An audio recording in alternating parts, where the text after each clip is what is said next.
정신 차리시고 집중해서 잘 들으세요. 네. 왜냐면 마태복음 마지막 강의이니까 오늘. 그리고 아주 중요한 부분입니다. 92페이지 첫째, 혼인잔치의 비유에서 미련한 자와 슬기 있는 자의 구분 기준이 된 기름은 무엇인가?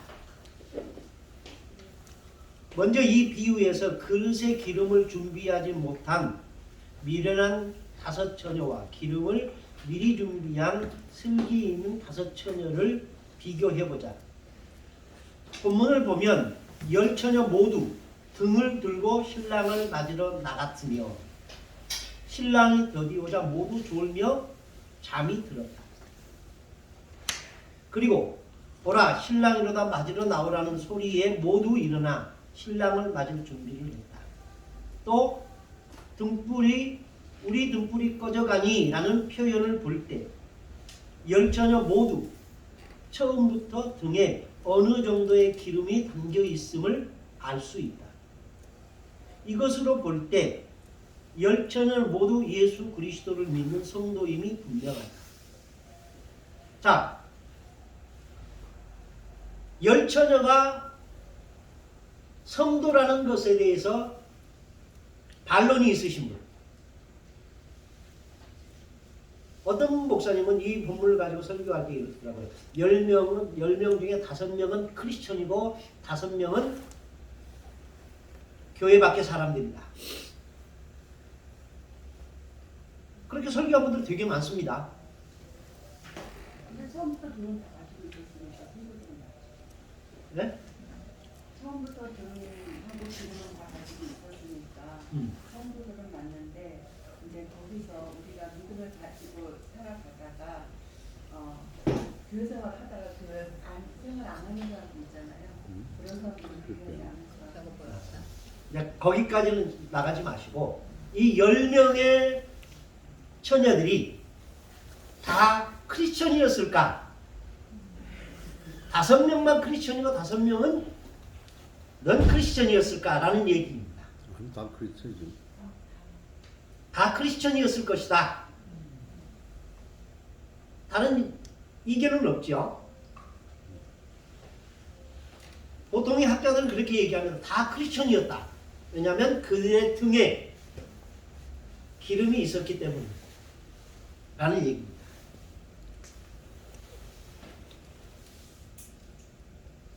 이것으로 볼 때 10 처녀 모두 예수 그리스도를 믿는 성도임이 분명하다. 그러나 결정적 차이가 하나가 있다. 그것은 슬기 있는 5 처녀는 신랑이 늦게 올 것에 대비해 그릇에 기름을 담아 등과 함께 준비해 갔지만 미련한 처녀는 등을 가졌지만 여분의 기름을 준비하지 않았다. 따라서 기름이 무엇을 의미하느냐? 이것이 대단히 중요하다. 왜냐하면 그릇에 담긴 기름이 바로 구원받는 성도와 구원받지 못한 성도를 가르는 기준이 되기 때문입니다.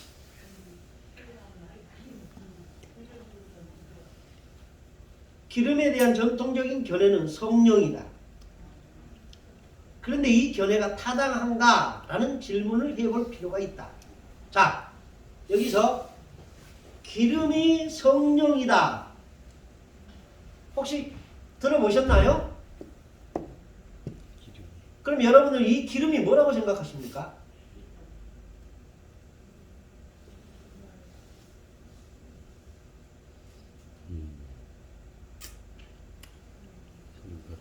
전통적인 기독교의 전통적인 신학적 견해는 이 기름은 성령을 의미한다 라고 보는 게 전통적인 견해였습니다. 지금까지. 그런데 그게 정말 타당한 것인가? 라는 질문을 해보자 라는 얘기입니다. 왜냐? 그런데 이런 견해가 타당한가라는 질문을 해볼 필요가 있다. 왜냐하면 하나님이 주시는 성령을 다른 사람에게 나누어 달라고 하는 것이 맞는가?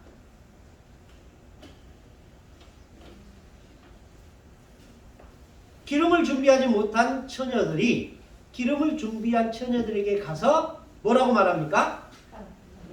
우리에게 기름이 부족하니 나누어 달라. 라고 했잖아요. 그렇다면 성령이 맞는 것인가? 성령을 나누어줄 수 있는 것인가? 여러분 성령을 나누어줄 수 있어요? 없어요? 없죠. 없지요. 그러니까 이 질문이 나누어 달라고 말하는 이것이 성령인가 하는 것에 의구심이 있다라는 겁니다. 두 번째, 파는 가게에 가서 사러 갔다는 것은 이치에 맞지 않는 말이기 때문이다. 성령을 살 수 있는가?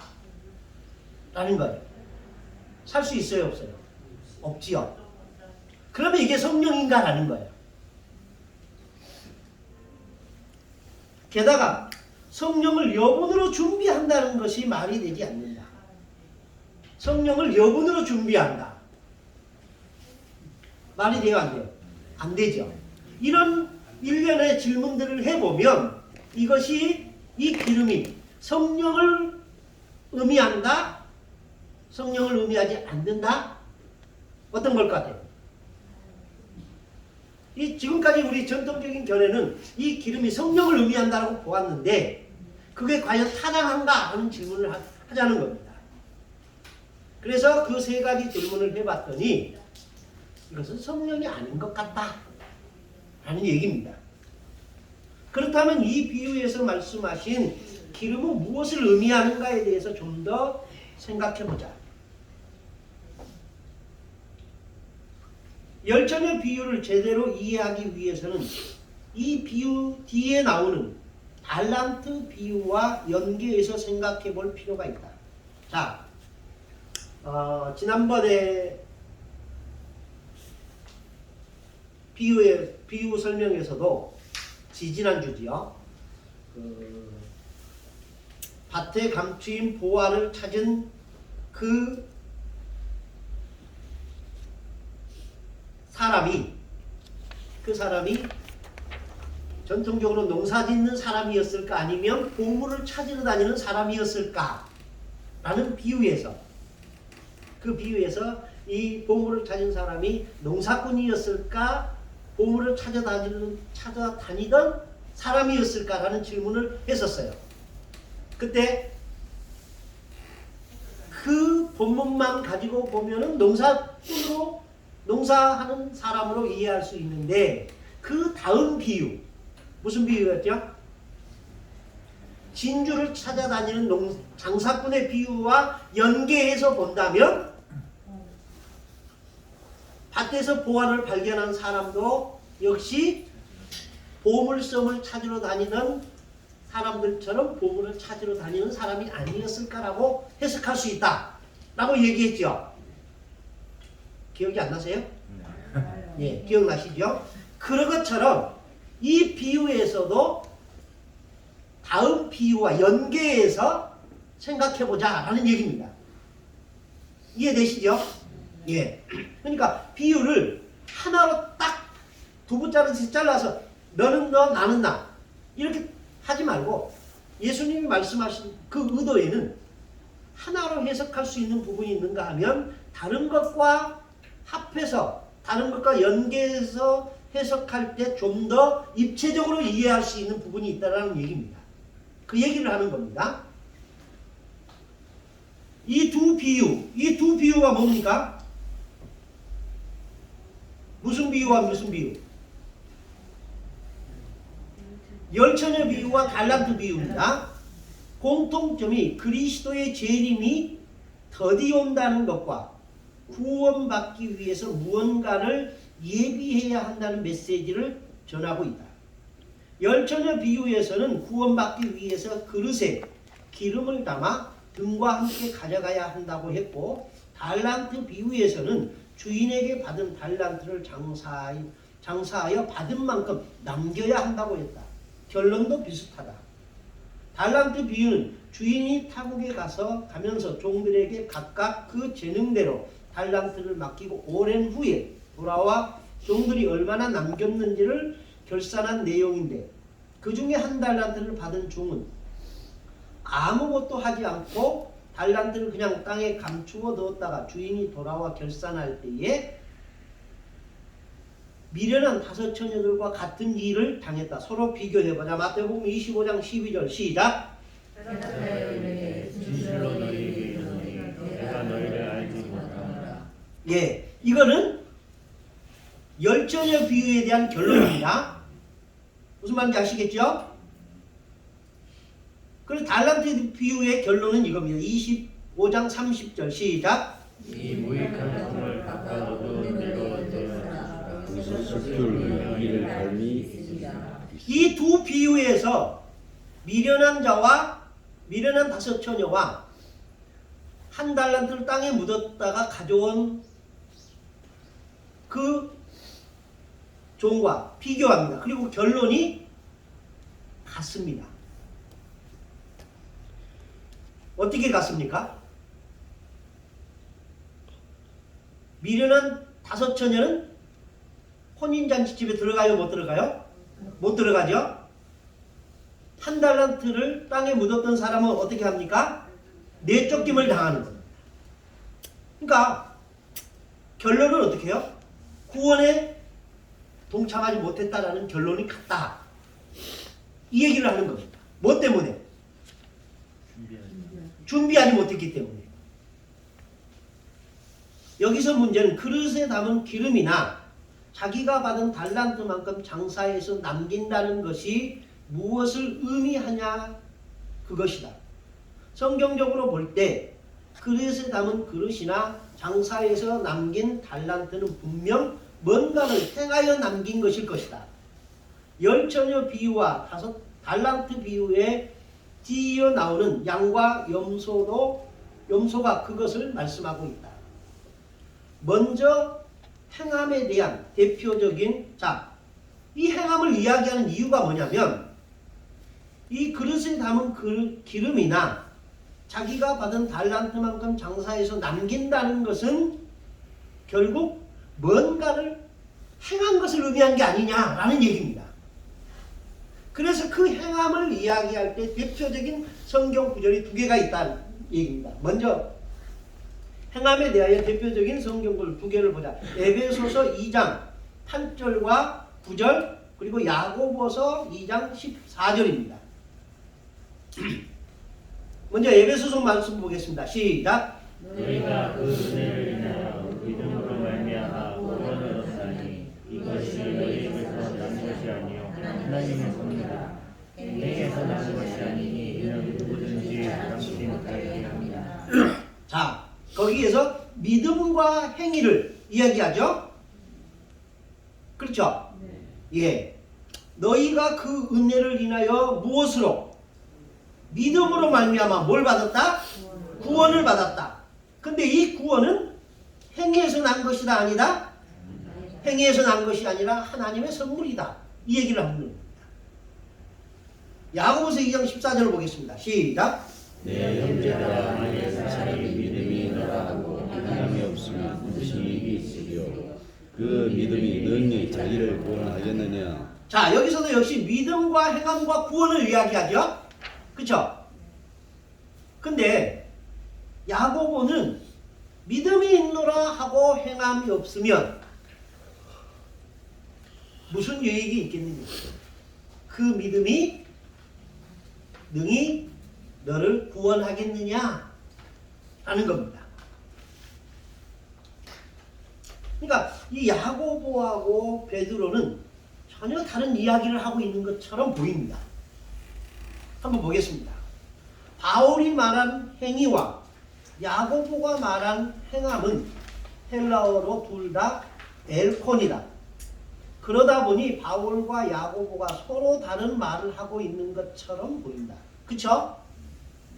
표면상으로 볼 때는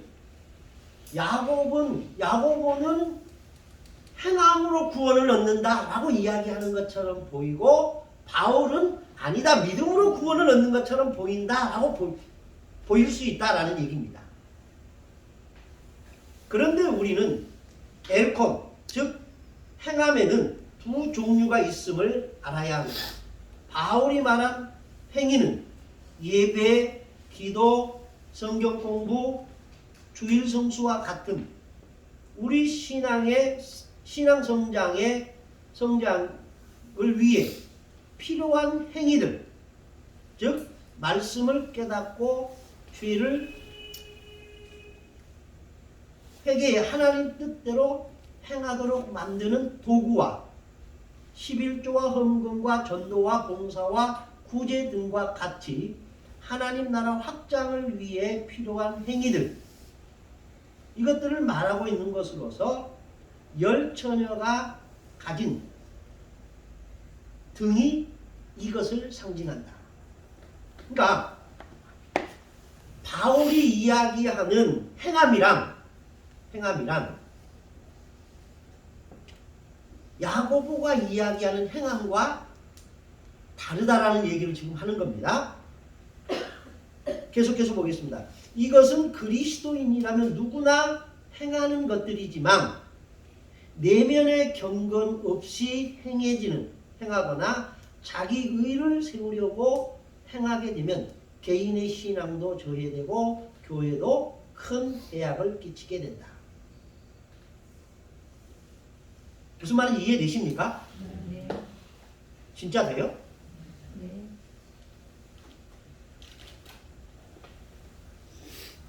예, 진짜 된다니까. 예, 한번 계속 나가 보겠습니다. 이에 반하여 야고보가 말한 행함은 내면의 경건함을 가지고 하나님의 뜻을 따라 행하는 것을 말한다.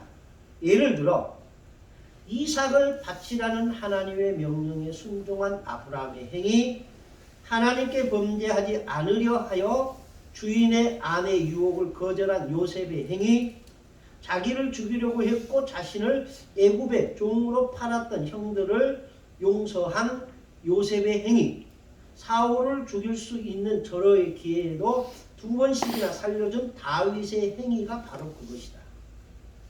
바울이 말한 행위가 개인의 신앙적 성장과 하나님 나라의 확장을 위한 것이라고 한다면 야고보가 말한 행위는 하나님의 뜻을 따라 하는 것의 차이라고 할 수 있다.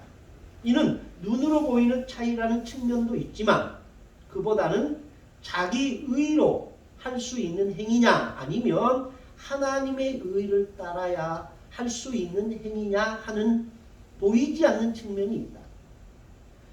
이것은 무정란과 미정란의 차이로 겉으로 봐서는 결코 알 수는 없다. 그렇다면 어떻게 사람이 자기 의로 행하는가, 하나님의 뜻을 따라 행하는가를 알 수 있을까?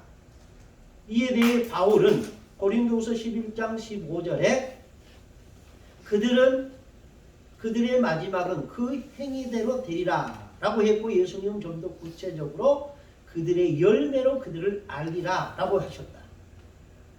마태복음 7장 19절에 아름다운 열매를 맺기 위해서는 야고보가 말한 행함이 반드시 필요함을 알 수 있다.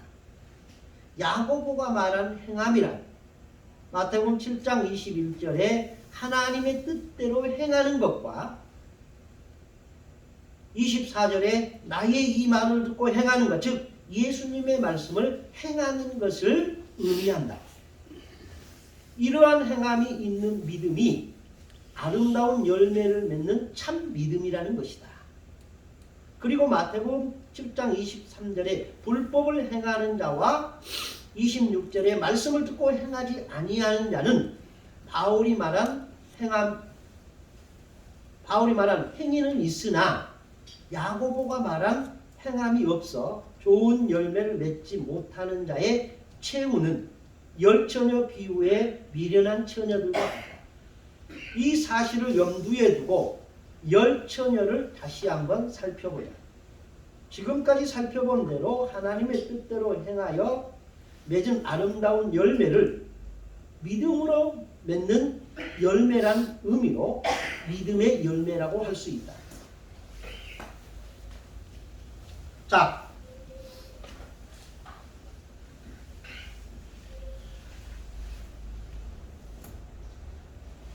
바울이 말한 행함과 야고보가 말한 행함은 달라요.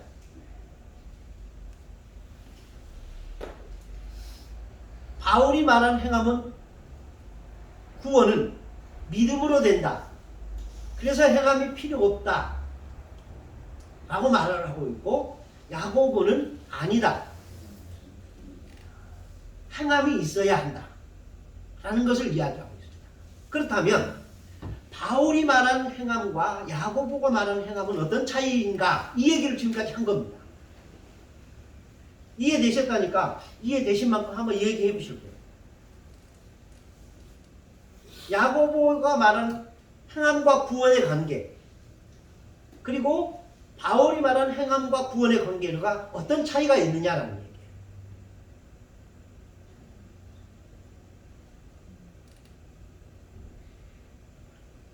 바울이 말한 행함은 구원을 받기 위한 행함에 포커스가 아니라는 거고 야고보가 말한 행함은 구원을 받은 후의 행함일까요? 아니다. 나는 이렇게 생각한다. 혹은 다른 의견이 있으면 말씀하십시오. 이해한 대로만 얘기하셔도 돼요. 상관없어요.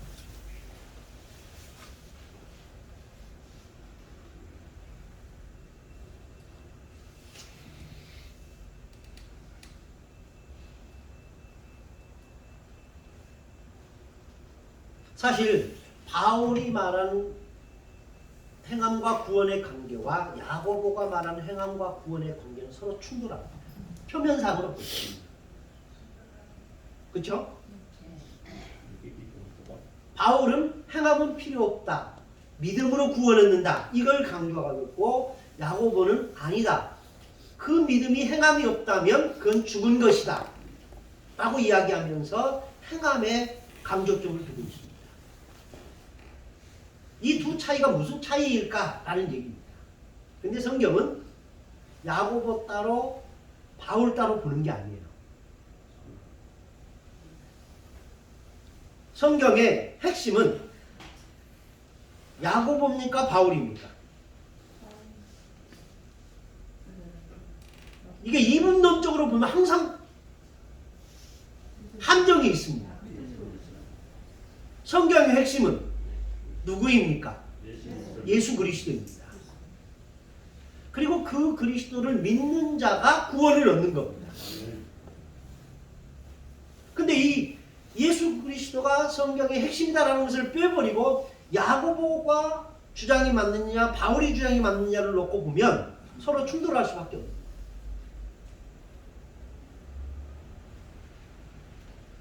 예수님이 사역하시면서 가장 강조하신 말씀이 행함입니까? 믿음입니까? 믿음입니다. 근데 그 믿음은 행함을 보고 평가하셨습니다.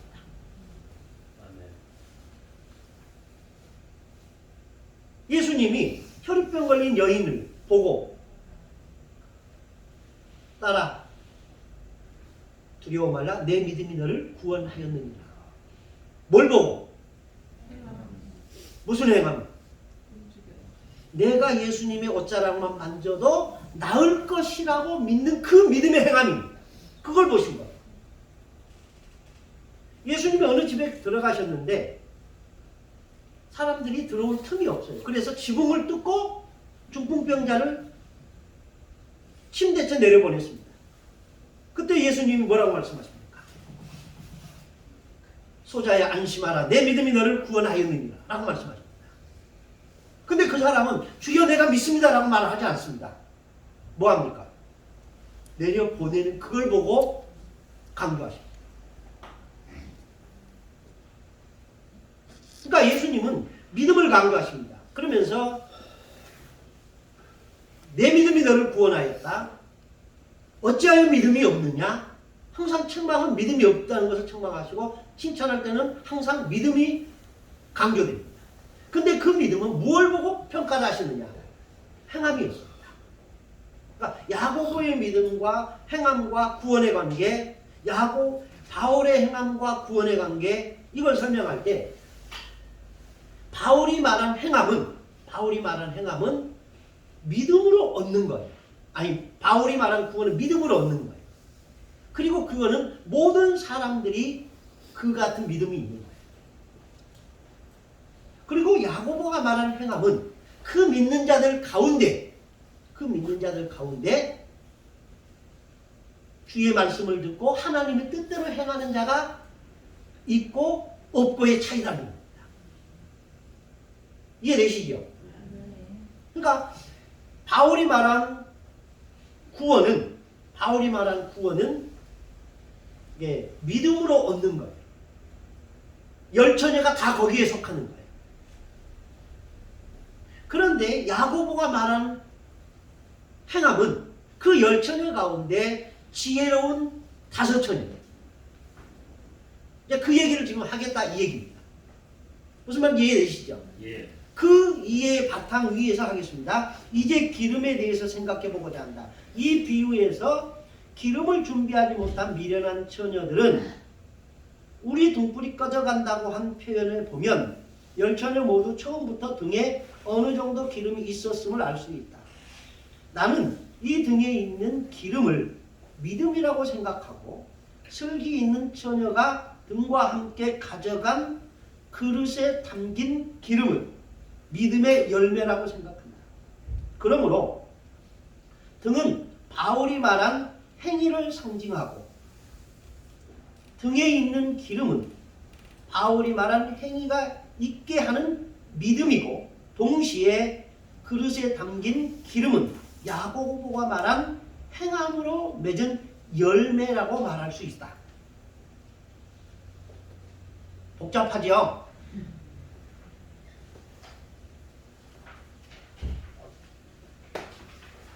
이해되셔요? 예. 이것을 씨 뿌리는 비유를 통해서 설명하고 증명할 수 있을 것이다. 자, 먼저 길가에 떨어진 씨는 발에 밟히거나 새들이 와서 먹어버림으로써 싹이 날 기회조차 없었다. 여기서 싹은 믿음을 말합니다. 그 다음 돌밭에 떨어진 씨는 싹은 났으나 믿음이 생겼으나 해가 돋자 뿌리가 없음으로 인해 곧 말라버렸다. 믿음이 사라졌다.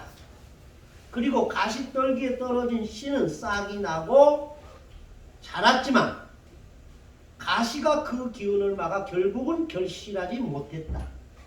믿음의 열매가 없었다라는 얘기입니다. 그리고 좋은 땅에 떨어진 씨는 싹이 나고 무성하게 자라 많은 열매를 맺었다.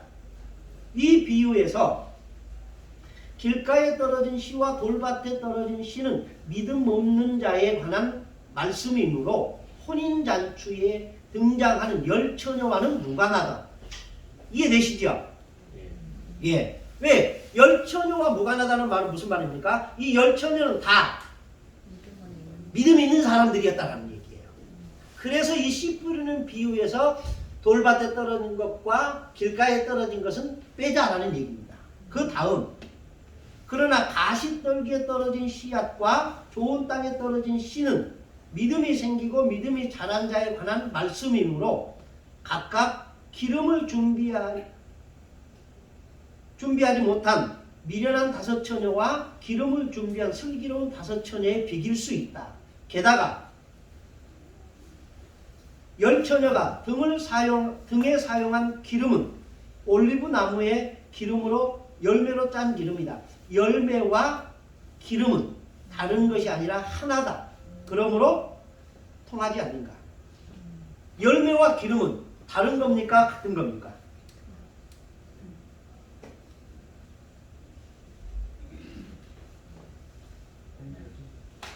참기름과 참깨는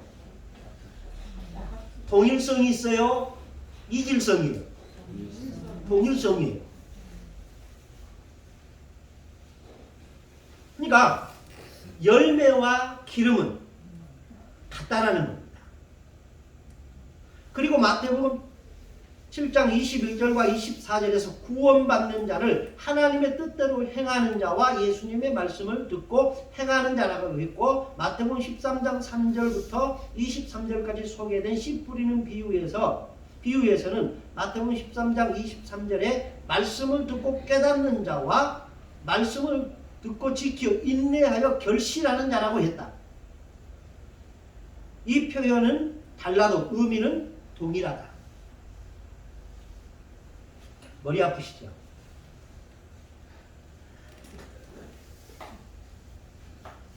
머리 아프실 거예요. 저도 이걸 정리하면서 되게 머리 아팠거든요.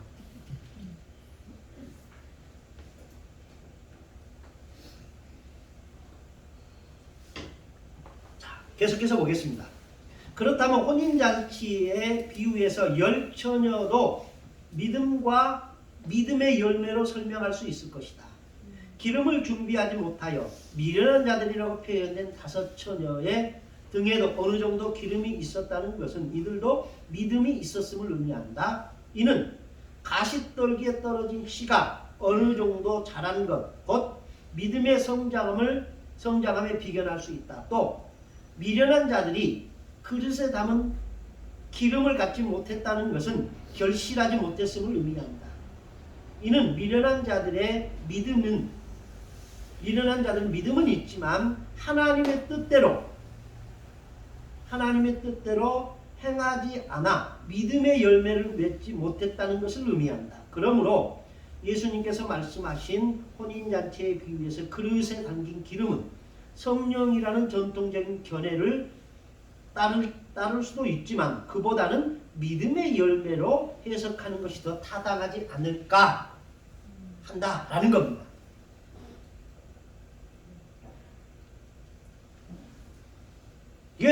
이건 어디까지나 제 생각이에요. 그러니까 여러분 전통적으로 기독교 신학자들이 해석한 성령이라고 이해해도 무방해요.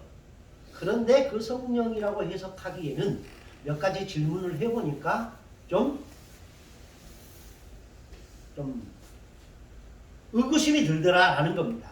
성령, 예. 교수님, 그러면 5 처녀 기름이 얼마 없는 그 5 처녀는 우리가 많이 표현하는 성령을 소멸한 그런 상태도 표현할 수 있는 겁니다. 성령을 소멸한 거하고 이건 전혀 다릅니다. 전혀 다른. 성령을 소멸하고 성령을 해방하는 것은 어떤 거냐면 예수님께서 그런 말씀을 하셨습니다. 서기관과 바리새인들에게 이런 말씀을 너희가 한 사람을 구원하고자 해서 지금 그 구절이 갑자기 생각이 안 나는데 너희도 들어가지 않고 들어가려 하는 자들도 막는다 라는 말씀이 있어요. 그게 서기관들하고 바리새인들에게 하신 말씀입니다. 그런 것들, 그러니까 이렇게 잘못된 길로 인도하는 자들, 그러니까 이단들, 거짓 선지자들, 거짓 그리스도 이런 사람들을 가리키는 말이에요. 그러니까 여기서 5 처녀는 슬기 써서 기름을 준비하고 5 처녀는 미련해서 준비하지 못했다라고 하는 것은 성령을 소멸했다라고 하기보다는 성령을 근심케 한 사람이냐 아니냐라는 이야기할 수 있습니다. 그러니까 하나님의 뜻대로 행하여 열매 맺는 자, 하나님의 주의 말씀대로 행하여 열매 맺는 자. 그래서 그 마지막에 제가 뭐라고 그랬습니까? 94페이지 두 번째 문단, 그리고 마태복음 7장 21절 24절에서 구원받는 자를 하나님의 뜻대로 행하는 자와 예수님의 말씀을 듣고 행하는 자라고 했다. 여러분들이 집에 가서 한번 찾아보십시오. 그렇게 되어 있습니다. 그리고 마태복음 13장 3절에서 23절까지 소개된 씨 뿌리는 비유에서 마태복음 13장 23절에서는 말씀을 듣고 깨닫는 자라고 했다. 겁니다. 근데 이게 이 말씀의 평행 구절인 누가복음 8장 15절에서는 말씀을 듣고 지키어 인내로 뭐한 자? 결실한 자. 이 결실이 뭡니까? 열매라는 겁니다. 무슨 말인지 아시겠죠? 예. 그래서 이 혼인잔치 비유에서 이 10 처녀에 관해서도 5 처녀, 등에 기름을 준비하지 못한 처녀들은, 미련한 처녀들은 믿음은 있었으나 하나님의 말씀대로 하나님의 뜻대로 행하지 않은 자들이고, 기름을 준비한 사람들은 주의 말씀대로 행하고 하나님의 뜻대로 행하여 뭘 거둔 사람들이다? 열매를 거둔 사람들이다. 자, 열매는 보관이 가능하잖아요. 그리고 나누어 줄 수도 있잖아요.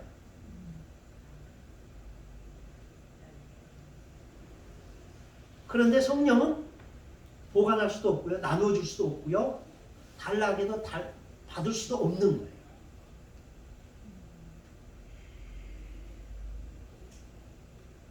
그런 의미에서 볼 때 이 그릇, 혼인잔치에 비유해서 그릇에 담긴 성령은, 기름은 성령이라고 해석한 전통적인 견해를 따를 수도 있지만 그보다는 믿음의 열매라고 해석하는 것이 더 타당하지 않을까라는 것이 나의 견해다라는 겁니다. 여러분은 이 견해를 따라도 되고요, 따르지 않아도 돼요. 선택은 여러분의 몫입니다. 그런데 성령으로 해석한다면 조금 합리적으로 의심할 만한 내용들이 있더라 라는 겁니다. 이해되시죠? 네. 예. 두 번. 결국은 믿음과 행함에 대한 연계죠. 그런데 결국은 그 믿음과 행함이라는 그 속성은, 그 두 개 말하는 속성은 다른 거고, 그런데 그것이 사실은 온전한 믿음은 두 개가 이렇게 합쳐져 있는 거잖아요. 그렇죠. 합쳐져 있는 건데 알게 모르게 사람들 간에 분리되어 있다는 거죠.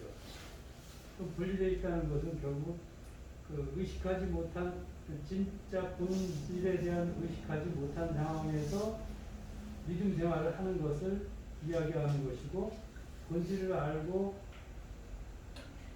그 본질을 알고 신앙생활을 하는 사람들은, 믿음을 가진 사람들은 행함이 자연적으로 따르듯이 그것을 표현하는 건가요?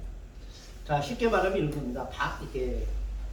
바울이 이야기하는 것은, 바울은 그 선교의 대상이 누구입니까? 이방인들. 그들은 하나님에 대한 견해 자체가 없습니다. 믿음 자체가 없습니다.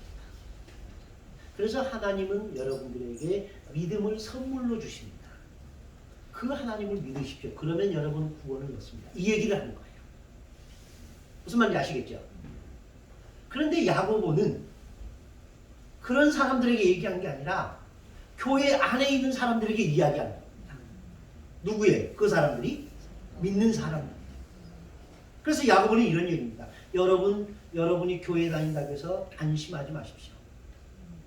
여러분이 11조하고 성경 공부하고 하나님 나라 확장을 위해서 힘쓴다고 해서 거기에 안주하지 마십시오. 그렇게 살면 여러분도 버림당할 수 있습니다. 이 얘기하는 겁니다. 그렇다면 우리는 어떻게 행해야 합니까? 하나님의 뜻대로 사십시오. 성경 공부하는 것 그것에 머물지 말고 여러분이 깨달은 대로 사십시오. 여러분들이 주님이 하신 말씀대로 살지 않으면 여러분들은 결코 하나님 나라에 들어갈 수 없습니다. 이 얘기하는 거예요.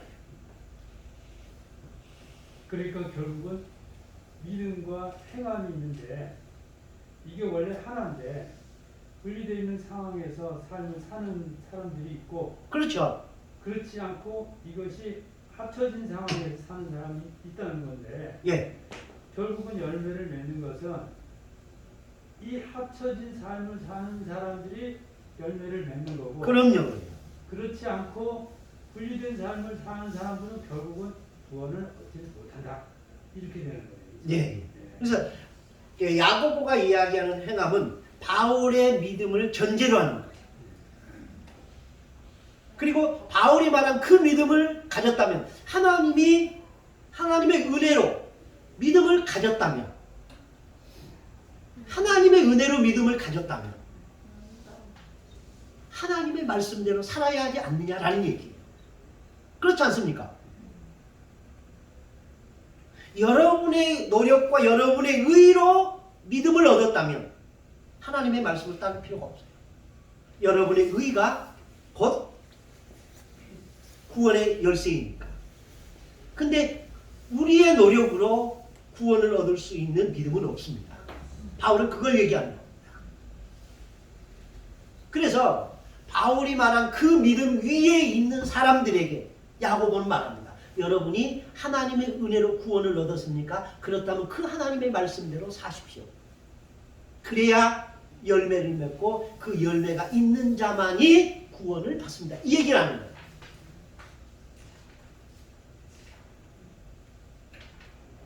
이해되십니까? 이걸 이해하지 못하면 야고보와 바울이 싸운다라고 생각합니다. 근데 그건 절대로 아니에요. 그래서 성경은 야고보를 보고 바울을 보라 이 얘기가 아니라 예수님이 말씀하신 믿음이 무엇인가를 보라는 거예요.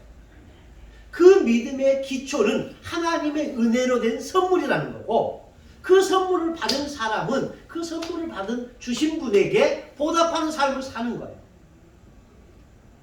그 보답하는 삶이 뭡니까?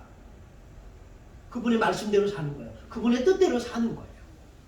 그렇게 살 때 뭐가 맺혀요? 열매가 맺혀요. 그 열매를 무슨 열매라고 해요? 믿음의 열매라고 한다라는 겁니다. 좀 이해되셨습니까? 네. 예. 그러니까 지금까지 제가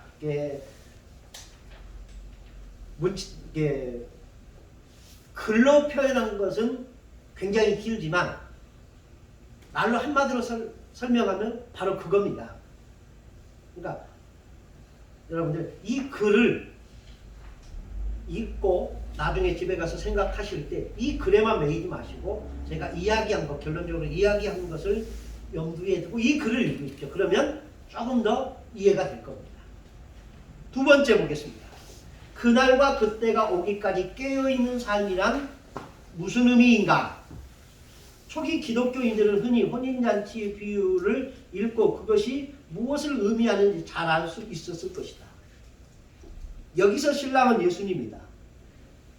신랑인 예수님이 자신들에게 오신다고 했던 그 시간이 흘러가고 있었다.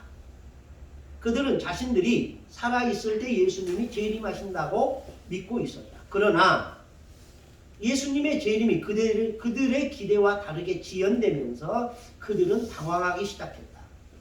예수님이 오지 않는 건 아닐까? 예수님의 그 말을 우리가 잘못 알아들은 것은 아니었을까? 우리의 믿음이 허황된 것은 아니었을까? 이런 상황에 처해 있던 초기 기독교 신자들에게 예수님의 이 비유는 매우 실감나게 다가왔을 것이다. 신랑을 기다리는 처녀들 이야기를 통해서 그들은 예수님의 재림 앞에서 자신들이 취해야 할 태도가 무엇인지 배웠다. 그 날과 그 시간은 아무도 모른다는 게 우선 1차적인 대답이다. 신랑이 오는 때가 바로 그 날과 그 시간이다. 성경과 기독교 신학은 이 날과 시간을 예수님의 재림 그리고 심판, 종말 같은 묵시록적 표상으로 설명하고 있다. 과연 이 날과 시간은 언제이며 그 사건은 무엇일까? 2000년 전 유대 땅에서 33년 동안 사셨던 나사렛 예수님이 살아계셨던 그때 그 모습으로 다시 이 땅에 오시는 때가 바로 그것인가? 누가복음과 사도행전에 따르면 구름 타고 승천하신 예수님이 그런 모습으로 다시 오신다고 표현하고 있다. 예수님은 그렇게 구름에 쌓여 다시 오신다는 말입니다. 그때가 바로 이 비유에서 말하고 있는 그 날과 그 시간인가? 구름 타고 승천했다거나 다시 그런 모습으로 내려온다는 설명은 그 당시 사람들의 세계의 이해에서만 타당한 이야기다. 그들에게 구름과 하늘은 비밀의 세계다. 그들은 그들이 손을 댈 수 없는 그런 비밀의 세계가 바로 예수님이 승천하신 것이다.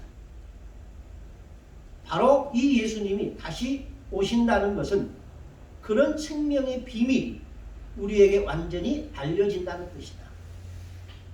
생명이 완전히 알려지는 바로 그 순간이 그 날과 그 시간이다. 그래서 우리는 그 날과 시간을 알 수가 없다. 자, 이게 무슨 말인지 이해되십니까?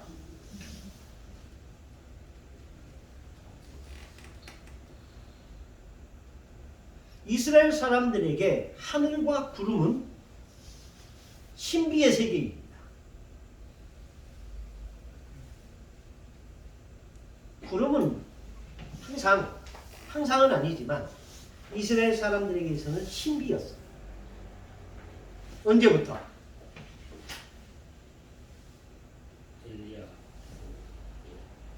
엘리야보다 훨씬 전.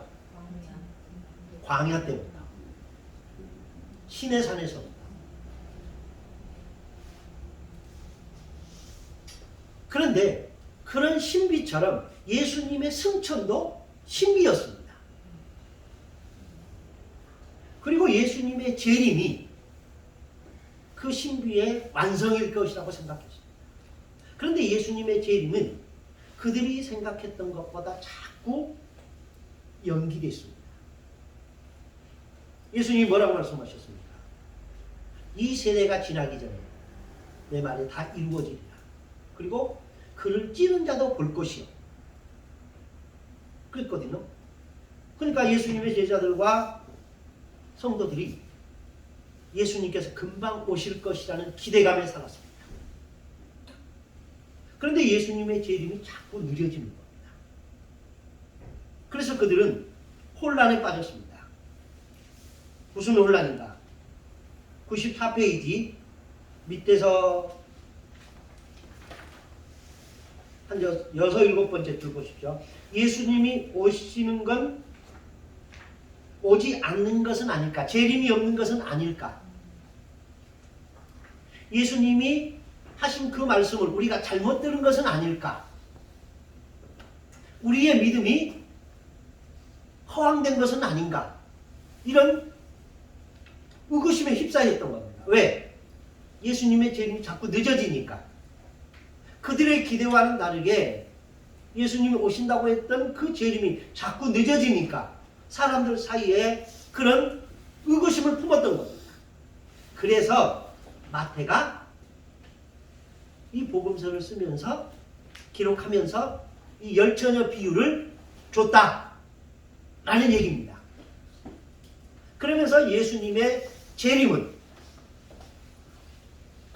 열처녀 가운데 열처녀들이 기대했던 것보다 늦었어요? 빨랐어요? 늦었지요? 여러분들이 바로 그 열처녀다. 그러니 준비하고 있어야 된다. 이 얘기를 하는 거예요. 그런데 그 시간과 그 날은 알 수 있다 없다? 없다. 알았더라면 준비할 수 있었을 겁니다. 알지 못하기 때문에 깨어 있어야 한다. 이 얘기를 하는 겁니다. 그러므로 예수님이 여러분의 기대만큼 여러분이 원하는 타이밍에 오시지 않는다고 해서 실망하거나 두려워하거나 근심하지 마라. 신랑이 언젠가는 오는 것처럼 예수님도 반드시 오실 것이다. 이 얘기를 하는 거예요. 자, 그걸 염두에 두고 보겠습니다. 그리고 예수님이 오시는 그날이 생명을 완성하는 시간이다라는 겁니다. 지금 우리는 아직 생명을 모르고 살아간다. 이 말이 좀 이상하게 들릴지도 모르겠다. 이렇게 열정적으로 살고 있는 우리가 생명을 모른다는 게 말이 되느냐 하면서 이상하게 생각할지도 모른다. 그러나 이것은 전혀 이상한 말이 아니다. 우리가 매일 먹고 배설하고 자고 돈 벌고 나름으로 자기를 성취하며 살아가지만 그것 자체가 무엇인지 잘 모르고 살고 있다. 왜 모를까? 지금 우리의 삶, 이 역사는 그냥 이렇게 놓여 있는 게 아니라 계속해서 미래를 향하여 달려가고 있기 때문이다.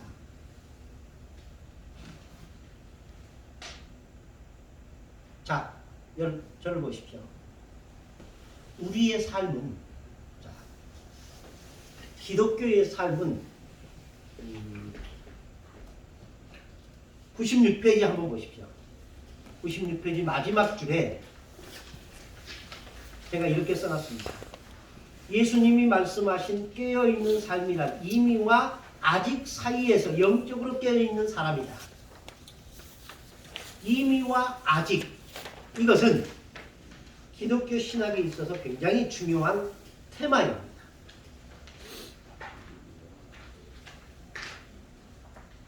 우리는 이미 구원을 얻었습니다. 그렇죠? 그렇지만 우리의 구원이 완성됐습니까? 안 됐습니까? 안 되었습니다. 아직입니다. 바울이 말한 구원을 얻었습니다. 무엇으로? 믿음으로. 그렇지만 야고보가 말한 구원은 아직 완성되지 않았습니다. 뭐가 아직 없는 거예요?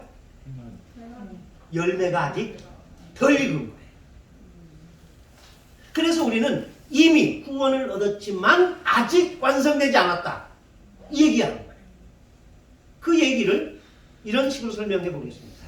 예를 들어보자. 여기 이제 세상에 갓 태어난 지 2달밖에 되지 않은 아이가 있다고 하자. 그런데 이 아이가 앞으로 50년 후에 어떤 사람이 되어 있을지 우리가 예측할 수 있는가? 있다 없다? 없다. 이 아이의 50년 후는 아직 우리에게 숨겨져 있는 것과 같다? 비밀과 같다. 50년 후 이 아이를 우리가 모른다면 결국 지금 우리가 아는 이 아이는 부분적인 것에 불과하다. 오늘 우리가 경험하는 우리 자신과 이 세계는 아직 먼 미래를 남겨놓고 있는 이 아이와 비슷하다. 그러니 우리가 생명을 모른다는 말이 틀린 것은 아니다. 그런데 우리의 삶은 늘 현재 우리가 확인할 수 있는 것에 의존하고 있다. 지금 당장 살아야 하고 지금 어떤 업적을 남겨야 하고 교회당도 지어야 하고 세계 선교도 해야 한다고 생각한다. 기껏해야 10년, 50년, 100년 후의 역사만을 생각한다. 10년, 50년, 100년 후 우리 가문이 빛을 내야 하고 우리 교회가 성장해야 한다는 생각에 묶여있다. 이렇게 10년, 50년, 100년 후의 역사를 내다보는 것도 어떤 점에서 필요하기는 하지만 그런 것은 일반 역사가들의 생각과 별 차이가 없다. 우리 기독교 신앙은 그것마저 뛰어넘는 절대적인 생명이 완성되는 그때를 내다보며 살아가는 것이다. 오늘 우리가 경험하고 있는 이런 삶을 절대화시켜서는 안 된다.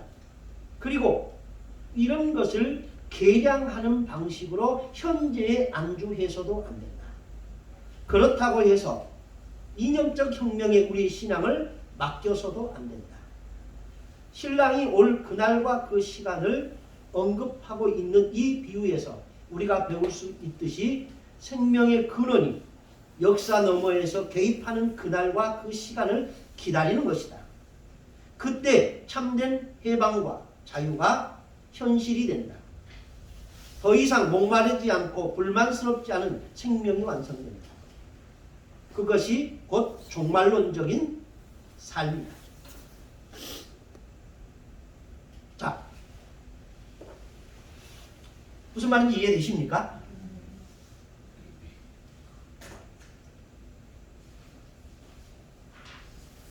바울은 이런 말을 했습니다.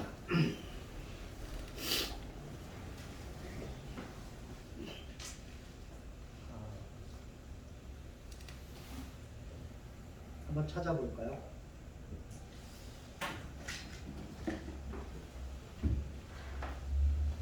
고린도전서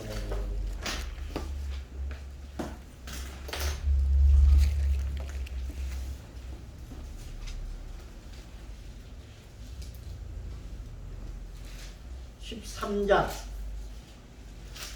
9절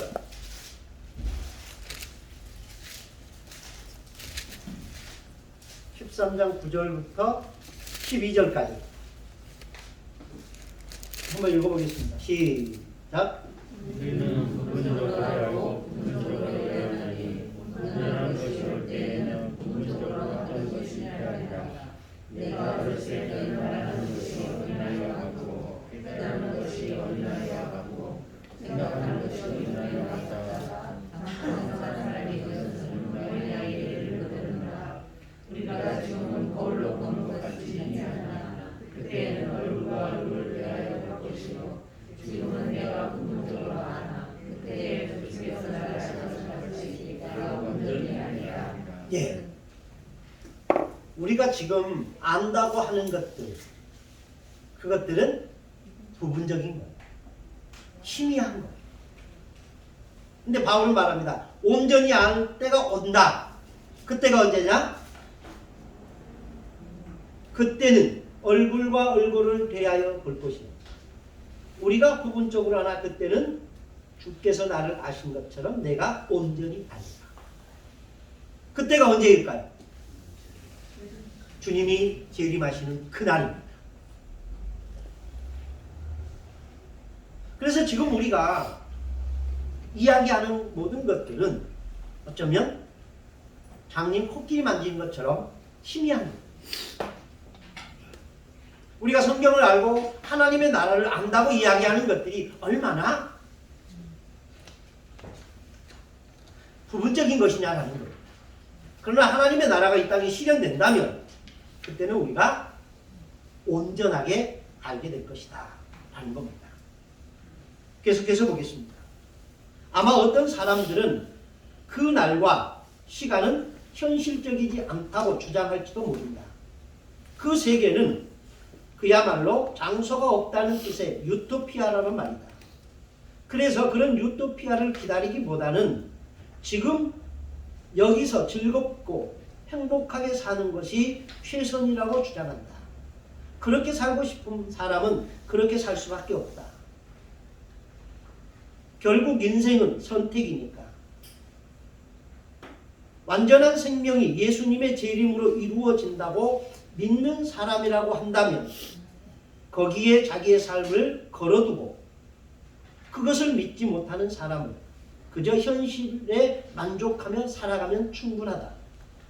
여기서 기독교인은 예수님이 신랑처럼 우리가 모르는 때에 오신다고, 즉 우리의 노력이 아니라 하나님의 능력으로 생명이 완성되는 때가 다가온다는 사실을 믿는 사람들이다.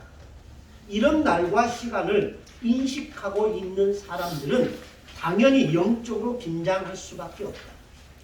이런 영적 긴장이 곧 이 비유에서 말하고 있는 마태복음 25장 13절에 깨어있으라는 말씀의 의미입니다. 그런데 미련한 다섯 처녀들은 자기들이 무엇을 위하여 그 자리에 있었는지 별로 심각하게 생각하지 않았기 때문에 기름을 준비하지 못했다. 즉 그녀들은 영적으로 긴장하지 않았다는 것이다. 신부의 친구들이 신랑 집에 모인 이유는 신랑이 왔을 때 횃불을 높이고 노래를 부르며 춤추면서 잔치를 베풀기 위한 것이다. 아무리 늦는다고 하더라도 신랑이 온다는 사실을 그녀들은 분명하게 알고 있었다면 기름을 준비하고 있어야 한다는 사실 또한 잊지 않았을 것이다. 그렇지만 안타깝게도 그들은 미련한 여자들이었다. 여기서 미련하다는 것은 단순히 부지런하거나 게으르거나 또는 지성적으로 뛰어나거나 부족하다는 것을 말하는 게 아니다. 미련하다는 말은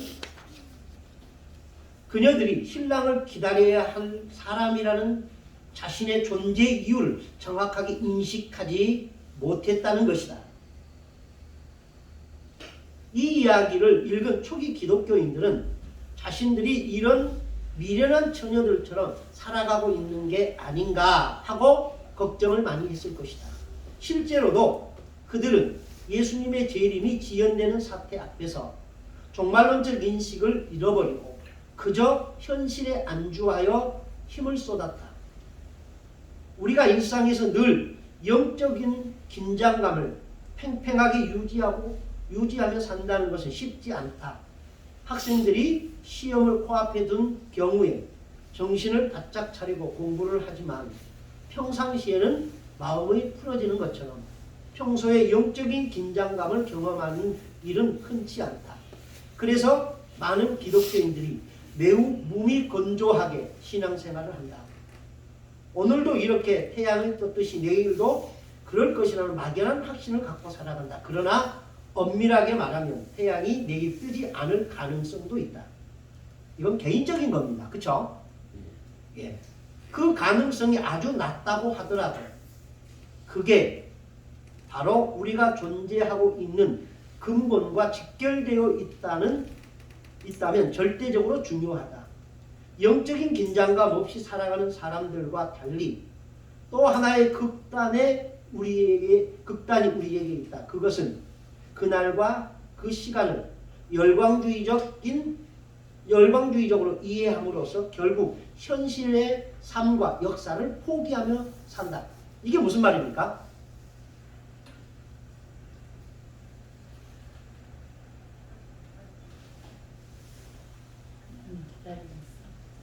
자,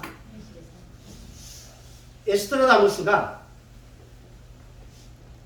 서기 2000년이 오기 전에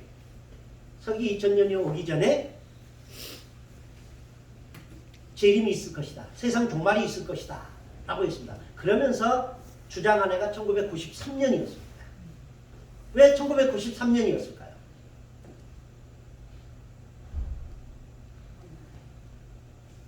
이 에스트라다무스는 세대주의적 세계관을 가지고 있었습니다. 이 세대주의적 세계관이라는 것은 세계를, 인류의 역사를 7등분하는 겁니다.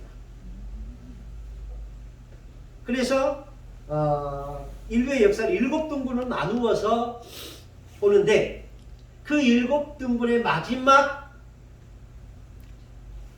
제7일째가 천년왕국으로 보았습니다. 그 천년왕국이 2000년에 이루어질 것이다. 그리고 2000년이 이루어지기 전에 환란이 있을 것이라고 했습니다. 그 환란이 몇 년이에요? 7년 대환란이에요. 그러니까 2000년에서 7년 대환란을 빼면 몇 년이 돼요? 1993년이 됩니다. 그래서 1993년에 재림하실 것이라고 이렇게 해석을 한 거예요. 무슨 말인지 아시겠죠? 그래서 그 에스트라다무스의 그 이야기를 들은 유럽 청년들이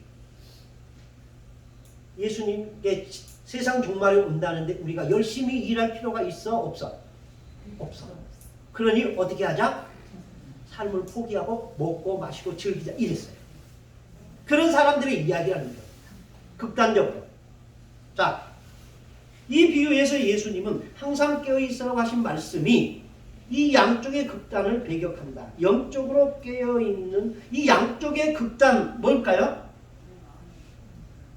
한쪽은 현실에 너무 안주해서 살아가는 사람들, 또 한쪽은 현실을 포기하고 절망으로 살아가는 사람들, 이 양쪽의 극단을 배격한다 이 얘기입니다.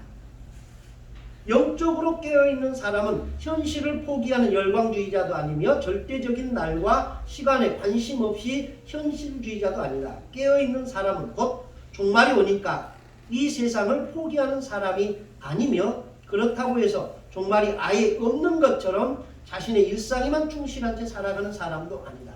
그렇다면 깨어있는 사람은 열광주의와 현실의 중간에 자리 잡고 있는 것인가? 자, 이 말. 그렇다면 깨어있는 사람이란 현실주의와 열광적인 세상 종말을 주장하는 사람들 그 사이에 끼어 있는 것인가? 이 얘기입니다. 그렇지 않다. 그는 예수님의 말씀처럼 항상 깨어있는 사람이다. 그는 일상이 이미 종말에 들어와 있다는 사실을 심층적으로 들여다볼 줄 아는 사람이다. 그렇지만 동시에 그는 이 현실에 아직 그 종말 생명이 성취되지 않았다는 사실도 눈여겨볼 줄 안다. 아직 성취되지 않은 이 세상의 생명에는 고난과 허무가 자리하고 있다. 그래서 깨어있는 사람은 이 고난과 허무 안에서 절대적인 생명이 시작되었으며 결국 완성될 것이라는 희망을 가지고 살아간다. 그 고난과 허무의 일상 앞에서 깨어있는 사람은 절망하지도 않고 고난과 허무의 일상을 절대화하지도 않는다. 우리의 삶이 완성될 그날과 그 시간을 참고 기다릴 뿐이다. 예수님이 말씀하신 깨어있는 삶이란 이미와 아직 사이에 영적으로 깨어있는 사람이다. 이해되십니까? 잘은 모르겠는데 이해는. 그러면 첫 번째 질문에 있어서 네, 그 답이 네, 그 어떻게 되겠지라는 것과 비슷하네요, 그렇죠? 그렇죠. 네. 그러니까 지금 현재 충명을 항상 충명하게 있어야 되는데 그것을 얘기하는 거예요. 그러니까 이 기름을 준비하지 못한 지혜롭지 못한 다섯 처녀가 왜 기름을 준비하지 않았을까라고 우리가 질문을 던졌잖아요. 그 질문에 신랑 집에 준비되어 있겠거니 아니면 신랑이 우리가 기대하는 것처럼 빨리 오겠지 하는 기대가, 그것도 아니면 될 대로 되겠지 하면서 생각하면서 준비하지 않을 수도 있었다는 겁니다. 근데 그리스도인은 그렇게 사는 사람이 아니라는 거예요. 그리스도인은 신랑이 우리가 기대하는 시간에 오지 않을 수도 있다라는 것을 항상 생각해 두면서 그렇지만 분명히 온다라는 확신을 가지고 살아가는 사람. 그래서 그리스도인들 이 10처녀 가운데 5처녀가 미련하다고 했던 이유는 자기들이 그 자리에 있는 이유를 모르는 거예요. 존재 이유를 모르는 거예요. 우리가 이 땅에 살아가는 존재 이유가 뭡니까? 웨스트민스터 신앙고백서 소요리문답 제1번. 우리가 이 땅에 사는 이유가 뭡니까? 하나님의 영광을 위하여. 그럼 하나님의 영광을 위한다는 게 뭡니까? 우리가 주일날 예배드리고 기도하고 헌금 드린 게 그게 하나님의 영광입니까? 아니면 하나님의 말씀대로 살아가는 겁니다. 하나님의 말씀대로 살아가는 겁니다. 그래서 그 말씀의 결정체를 우리가 삶에서 만들어내야 돼요. 그게 뭐예요? 믿음의 열매들입니다. 그래서 우리가 존재하는 이유를 아는 사람들은 신랑이 더디 오거나 기대만큼 빨리 오지 않는다 할지라도 거기에 대비하는 삶입니다. 그래서 지혜로운 여자들은 신랑이 늦게 올 수도 있다라는, 내 기대와는 다를 수도 있다라는 것을 알면서 내가 존재하는 이유를 잊지 않고 기록을 준비했던 것이다라는 겁니다.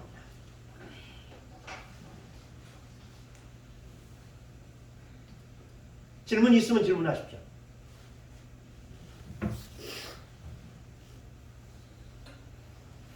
질문 없으십니까? 근데 좀 오바를 해서요. 네. 잠깐만요. 예. 질문은 오바라는 건 없습니다. 예. 무슨 질문이든 가능합니다. 근데 제가 답을 못 해줘도 여러분은 질문을 하셔야 돼요. 왜냐하면 내가 여러분에게 대답해 줄 수 있는 것은 한계가 있지만 하나님은 한계가 없습니다. 항상 그 자세로 여러분들은 좀 엉뚱한 질문들을 하십시오. 스스로에게 하십시오. 여러분들이 이 강의를 듣기 전에 우리가 그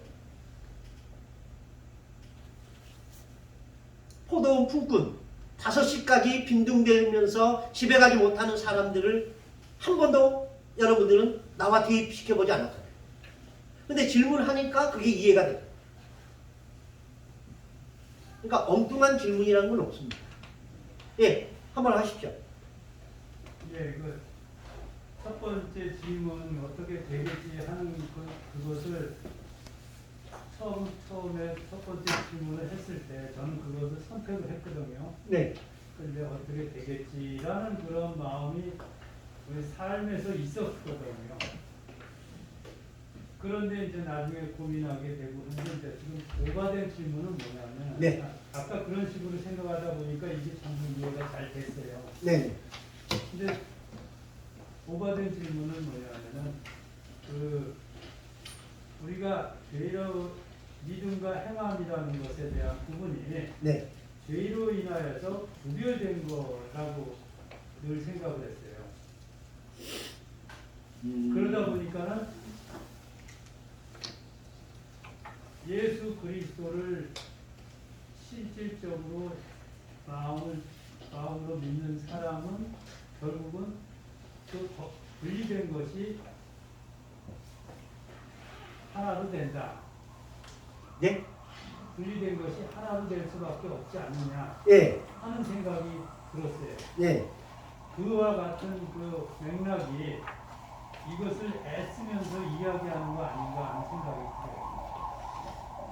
예. 그러니까 정말 거듭났다면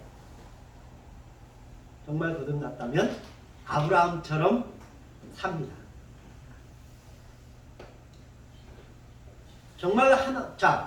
정말 하나님의 은혜로 구원을 얻었다는 확신이 있다면, 그 믿음이 있다면 아브라함처럼 가장 소중한 것을 하나님께 드릴 수 있습니다. 아브라함이 이삭을 번제로 바치기로 결심한 동기가 뭡니까?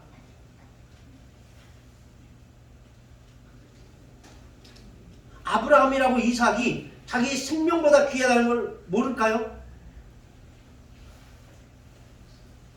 여러분 자녀를 하나님께 바칠 수 있습니까? 없습니까? 아브라함처럼. 못하죠? 왜 못합니까? 아브라함 같은 경험이 없기 때문에 못합니다.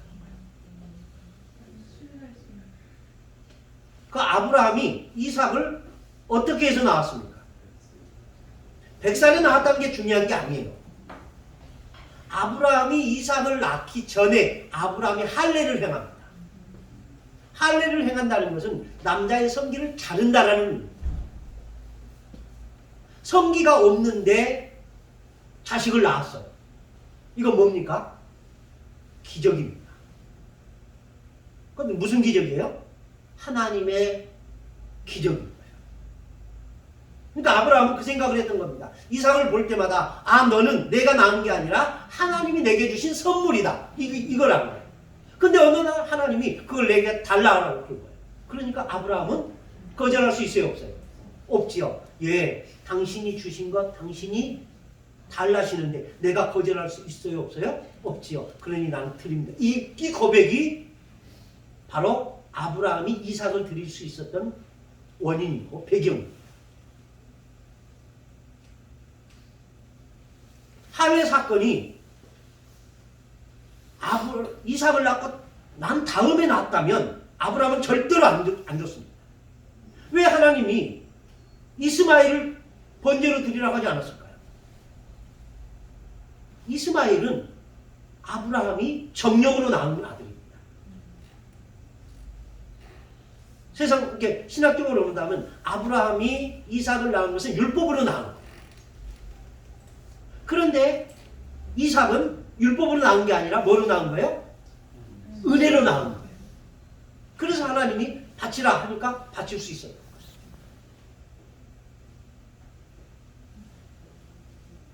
이해되셨습니까? 네. 다른 질문.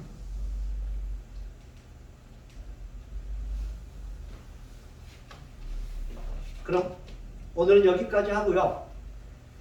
다음 학기 시작될 때 마지막 비유. 그 뭐죠?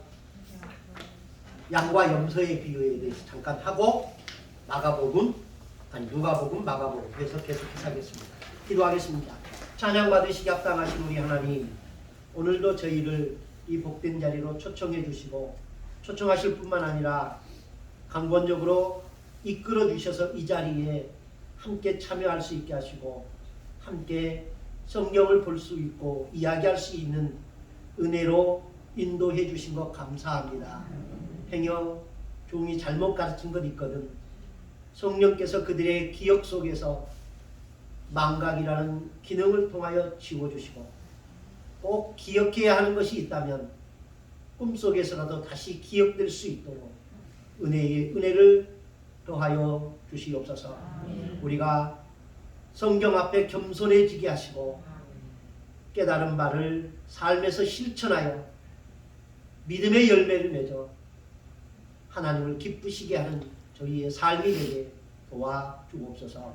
오늘도 함께해 주신 하나님의 은혜와 사랑에 감사드리며 지난 한 학기 동안 지켜주신 것 참으로 감사하며 예수님의 이름으로 기도드립니다. 한 학기 동안 경청해 주셔서 고맙습니다. 고생하셨습니다.